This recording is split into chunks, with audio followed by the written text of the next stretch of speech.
We would use airstrikes. But we can't give the Ukrainians our jets because they would require American pilots and service crews. Of course. And if you have that, then you have an American military presence in Ukraine, and you can get that direct clash that we have to avoid. Right. So the weapon systems that could win this for them, they can't have because they can't use them. And that leaves us with this netherworld in between. And it's just not clear how much of the former Soviet satellites that are now NATO allies, how much equipment they have that they can even give the Ukrainians, even if we replace everything in Czech Republic and Poland with F-16s and M1 Abrams immediately. There's a limit, and we're probably going to hit that limit this year. And that counts for us too. We're running out of Stingers and Javelins. I think everything about the Ukraine war has worked out horribly for the Chinese. We now have an insurance ban on maritime shipments of any Russian crude, including things that originate in the Far East, nowhere near the war. So, and the Western techs that have made the eastern half of the Russian energy sector viable over the last 20 years, they're all gone. The Russians don't know how to operate those fields. So the Chinese are looking at a midterm reduction, massive reduction in the ability to import crude and other raw commodities from the Russian space at all. They now know that the idea that this war would be a cakewalk is foolish, because not only have the Taiwanese been preparing for the war for 70 years, they have a moat. And the idea that sanctions and especially boycotts can just come out of nowhere and hit things up into your central bank. I mean, this cuts to the core of the entirety of the Chinese development model. So everything that they thought they were going to be able to walk away with, they now know is not a possibility. And then at the top, you've got this one dude who no longer even has a cadre of smart people that he can send in the other room with some beer and pizza to come up with another plan. So they're just slamming their head into the wall with their ideology until something cracks, and it's cracking. Every time the United States does something that on a financial point of view, other countries are annoyed by, this conversation bubbles up again. This has been happening back and back and back since the 1980s. And every single time the dollar becomes more central. So the big shift this time around is that the Japanese and the Europeans both basically sublimated their own sanctions program to the US Fed and the US dollar. So they have seen a significant reduction in their global use over the course of the last few months, and the dollar has just gone up and up and up. The only currency swap trades that we have that are of any substance, and there's still less than 2% of the value of trade, is between Russia and China direct. But again, the Chinese don't want rubles and the Russians don't want yuan. The only reason this is working a little bit better this time is when the boycott of the Russian central bank kicked in, about the only foreign currency that the Russians had on hand at home was yuan. So it's really their only option to a certain degree, but they're actually using gold more. They're flying planes of gold to pay for imports right now. The problem has always been scale. Most countries in most parts of the world for most of history are very easy to disrupt. They don't have secure borders. They don't have everything they need within their own borders. So they can try to make incremental progress in this, that, or the other thing. But whenever there's a war or a boycott or a famine, it all falls apart.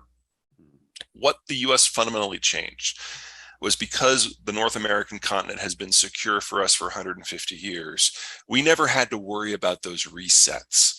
Even decades like the Great Depression, we exited the decade stronger than we entered it. And that meant that when the United States did decide to get involved with the world as a stabilizing force, we could kind of export that stability. And by making global transport on the ocean safe and cheap for everyone, we could finally have, instead of these hundreds of separate discriminatory economies, all kind of merge into a single global whole. Into a single global whole. And that had never happened before in human history. I mean, the closest analog would probably be the Roman Empire, but this is an age before steamships, so you're not moving too fast. And from that, everything suddenly changed, because that meant that everyone could specialize in whatever they did best. So the Koreans went into toys, into heavy industry, and ultimately into semiconductors. The Chinese went into mass manufacturing. So did San Antonio. In terms of energy, places that normally wouldn't be stable enough to support a population because there was no food production could export crude and import food. And that led them to produce more crude and start refining it. So every little bit of the system became fine-tuned for what they did best. My home state of Iowa stopped producing wheat and beef. That all moved to the drier climates of the Great Plains. We started doing soy and swine. Everybody's value added increased. And if you do that for 70 years, you get the world that we know. Mm-hmm. What's happening now is that single hole is breaking down. And so we now have to retrace every single economic sector and see what it looked like before this grand merger started in the 1950s. And in most parts of the world, it means reverting back to not just something that existed pre-1945, but something pre-industrial. Because a lot of the technologies that are required to do mass agriculture or manufacturing or finance can be imported, but that doesn't mean that they were necessarily mastered. And if you can't keep your own supply chain and input system sustainable within whatever countries you can reach in a post-globalized system, then you just can't play. And so we're going to see, for example, a lot of Russian crude fall off the market. We're going to see a lot of Brazilian soy fall off the market. We're going to see Chinese manufacturers fall off the market. And we're all going to have to learn to do things differently or get by without. Mm-hmm. In the case of North America, it's a differently thing. And we're already, courtesy of Donald Trump, surprisingly well on our way. Mm-hmm. It would take the United States re-engaging a large number of countries and to rebuild something like the original globalization deal at Bretton Woods. We subsidize your economic systems in exchange for control of your security apparatus, but I'm not sure that's possible anymore. Because of because the main threats don't even want to be a part of it. Right, exactly. I mean, you'd have to spook the main threats to being a part of it, or convince everyone else that the Chinese and the Russians are the main threats, because that's how the U.S. sees it. You'd have to be on our security program. Right. But I don't think it's possible anymore. It was one thing to subsidize the global system in 1946. There wasn't a global system. Right. But we've had 100 odd countries grow explosively in the time since then, especially since 1992. And we've retooled our military that I'm not sure even if we could get buy-in that we could still do it.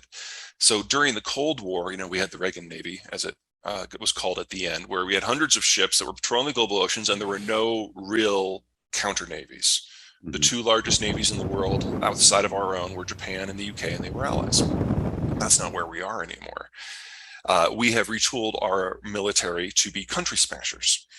So we just floated the Ford. That's the most powerful military platform we've ever had. All by itself, it can take on any but 7 of the world's largest air forces. That's if you're fighting fair, and the Navy does not fight fair. Carriers move. That's the idea. You choose when the fight happens. So really just the top 3, one of which is ours. We're going to have 4 of those, in addition to the 10 Nimitz. This is how you destroy a country. That's not how you patrol the global oceans. You need destroyers for that. You need hundreds of them, maybe at least 800. We have 70. Half of them are defending the carriers. So we don't even have the military theoretical capability of rebuilding things like we did back in the 50s and the 60s. I think that's the low case, unfortunately. I think that's the best case scenario at this Super point. Optimistic. Yeah, well, we're seeing it with the Ukraine war. The global fertilizer distribution system is already breaking down. So in the United States, we've already had substantial crop switching away from food crops into things like hay. And in the rest of the world, they're just using less fertilizer. So we won't have a good idea for just how big the global shortage is going to be until probably the second week of September. That's when we usually get our first big estimates for most of the Northern Hemisphere's planting. And that's just the start of this, because it takes 3 years to rebuild a nitrogen or a